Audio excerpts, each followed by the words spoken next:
معلوم کریں گے اور وہ حق اس کا ادا کریں گے، اور اگر نہیں ادا کرتے تو ہم حرام کھاتے ہیں۔ اور اسی طرح جو اور خرابیاں سماجی اس وقت تیزی کے ساتھ بڑھ رہی ہیں، خاص طور سے جو نشے کا مسئلہ ہے، ایسی شکلیں اس کی اختیار کی گئی ہیں، ایسی کولڈ ڈرنک وغیرہ بھی آ گئی ہیں جس میں کہیں نہ کہیں نشہ ہوتا ہے، بہت سے لوگ جانتے نہیں اور کئی بوتلیں پی جاتے ہیں، اس کے نتیجے میں نقصان ہوتا ہے، وہ نشے کے عادی ہو جاتے ہیں۔ اسی طرح اور کھانے پینے کی ایسی چیزیں ایجاد کی گئی ہیں ہمیں تباہ کرنے کے لیے کہ بعض مرتبہ ان کا استعمال آدمی کو بربادی کی طرف لے جاتا ہے۔ اس لیے ہمیں ان چیزوں کا جائزہ لینے کی ضرورت ہے، اپنی زندگی کو خوب ٹٹول کر دیکھنے کی ضرورت ہے کہ کہاں کہاں پانی مر رہا ہے۔ یہی ان جلسوں کا پیغام ہے، اور یہ مدرسہ حقیقت میں اسی لیے قائم ہے کہ اس کے ذریعے سے آپ کے اندر ایک جذبہ پیدا ہو، یہ دین کی تعلیم یہ آخر کیوں دی جاتی ہے، یہ شریعت کی تعلیم آخر کیوں دی جاتی ہے، یہ ایک نظام حیات ہے، ایک دستور زندگی ہے۔ ہمیں معلوم کرنا چاہیے کہ ہمارے علماء جنہوں نے کچھ پڑھا، قرآن و حدیث کی تعلیم حاصل کی، ان کے سامنے وہ پورا نظام ہے، اس نظام کو ہمیں سامنے رکھنا ہے۔ اور یہ مدارس اسی لیے یہ دین کے قلعے ہیں، اسلام کی حفاظت کا ذریعہ ہے،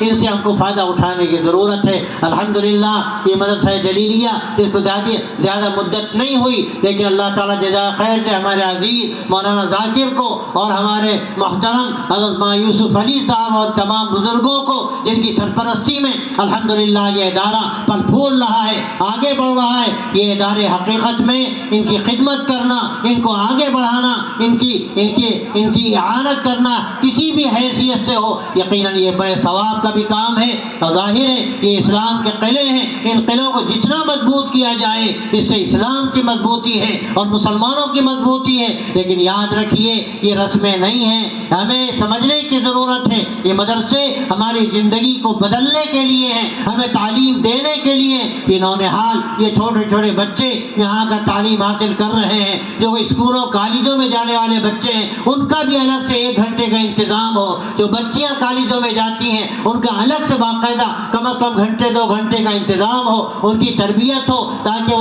ان کا عقیدہ بھی مضبوط رہے، اسلام پر استقامت کے ساتھ وہ جمی رہیں، اور کیسے ہی خطرات سامنے آئیں لیکن وہ ذرا بھی ان کے اندر انحراف پیدا نہ ہو۔ یہ ذمہ داری ہے ہر ایمان والے کی، بڑے کی اور چھوٹے کی، نوجوان کی اور بوڑھے کی، عالم کی اور غیر عالم کی، جس کے اندر اللہ نے اسلام کا شمع رکھا ہے، اس شمع کو شمع بنانا ہے، اس ذرے کو پہاڑ بنانا ہے، اور وہ پہاڑ ایسا ہو کہ وہ ہل نہ سکے اپنی جگہ سے۔ اسلام ایسا مضبوط ہو، ایمان ایسا مضبوط ہو، عقیدہ ایسا مضبوط ہو، اور اس کے ساتھ ایمان کے تقاضے جن کے بارے میں اللہ نے فرمایا یہ تقویٰ ہے۔ تقویٰ حقیقت میں پورا ایمان ہے جس میں سب کچھ بتا دیا گیا اور کہہ دیا گیا۔ یہ تقویٰ اگر زندگی کے اندر آئے گا یعنی ہم اسلام کے ترجمان بنیں گے، اللہ کے نبی کے ترجمان بنیں گے، آپ کے دین کے ترجمان بنیں گے، تو یہ معمولی بات نہیں ہے۔ آج افسوس کی بات یہ ہے ہم اللہ کے نبی کے ماننے والے اسی حیثیت سے ہم کو دیکھا جاتا ہے، پھر اگر ہماری زندگی اللہ کے نبی صلی اللہ علیہ وسلم کی مبارک زندگی سے ہٹی ہوئی ہے تو یا بھائیوں یہ ہمارے لیے بڑے خطرے کی بات ہے۔ تو میں آپ سے یاد کرنا چاہتا ہوں، آپ دور دور سے بھی آئے ہیں، آپ طے کیجئے یہ الحمدللہ یہ صوبہ تو ایک امتیاز رکھتا ہے، مسلمانوں میں ایک حمیت یہاں ہمیشہ رہی ہے، ایک بڑی تعداد یہاں مسلمانوں کی رہی ہے، اور یہ امارت شرعیہ کا نظام تو قابل فخر ہے۔ یہ بہار اور اڑیسہ اور جھارکھنڈ میں اور الحمدللہ یہاں آسام اور یہاں کی ریاستوں میں یہ نظام جو جاری ہے یہ ہم سب کے لیے باعث فخر ہے۔ آپ اس کو آگے بڑھائیے۔ امارت میں اطاعت شرط ہے کہ امیر کی طرف سے جو حکم ہو، اور کیا ظاہر ہے امیر کیا حکم دے گا، وہ حقیقت میں نائب ہے، وہ حقیقت میں اللہ کے رسول صلی اللہ علیہ وسلم کی طرف سے حکم دیتا ہے، اس کا حکم نبی کا حکم ہے، اس کی بات ماننا اور پھر شریعت پر اپنی زندگی کو ڈھالنا، اس کے مطابق عمل کرنا، یہ ہماری ذمہ داری ہے۔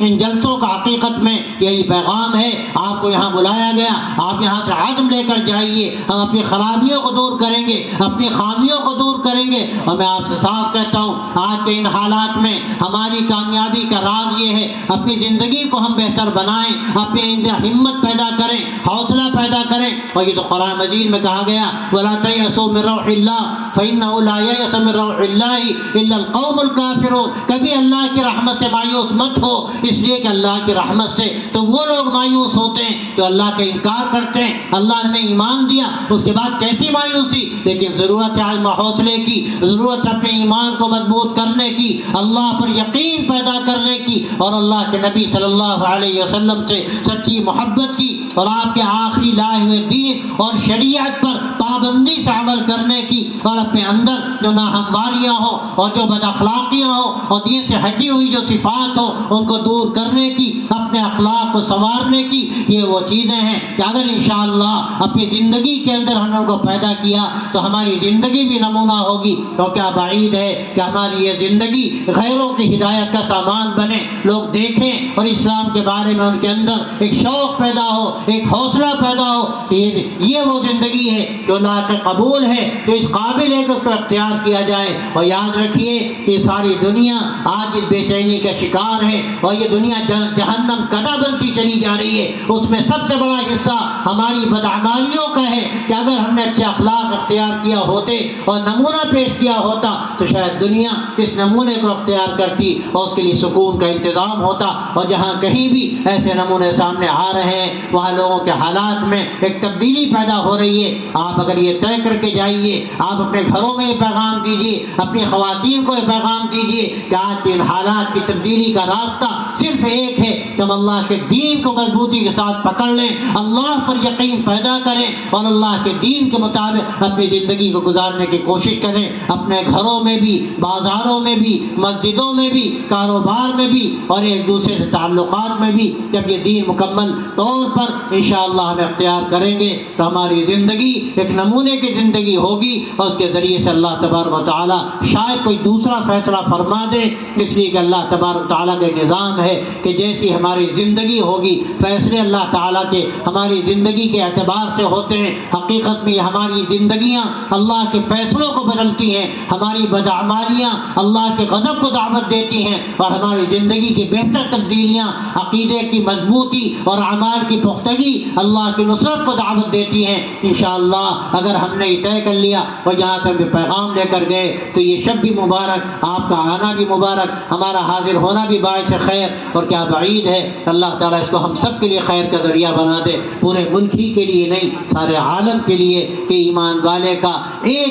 والے کا ایک اچھا عمل یاد رکھیے کہ دنیا کے ایک خطے تک پہنچتا ہے. اور کبھی کبھی ایک عمل سے بھی فیصلے بدلتے ہیں کہ جائے کہ اتنی بڑی تعداد میں جو لوگ آئے ہیں اگر یہ سب طے کریں گے تو کیا بعید ہے اللہ کی طرف سے رحمتوں کے دروازے کھل جائیں اور حالات بدل جائیں. کسی کی ضرورت ہے کہ ہم یہاں سے طے کر کے جائیں، اور یہی ہماری سب سے بڑی ذمہ داری ہے اور ایک امانت ہے. اور میں اکثر کہتا ہوں جلسے ختم ہوتے ہیں تو کام ختم نہیں ہوتا، جلسے ختم ہوتے ہیں اور کام شروع ہوتا ہے. ہمیں امید ہے کہ آپ ایک بہتر آغاز کو لے کر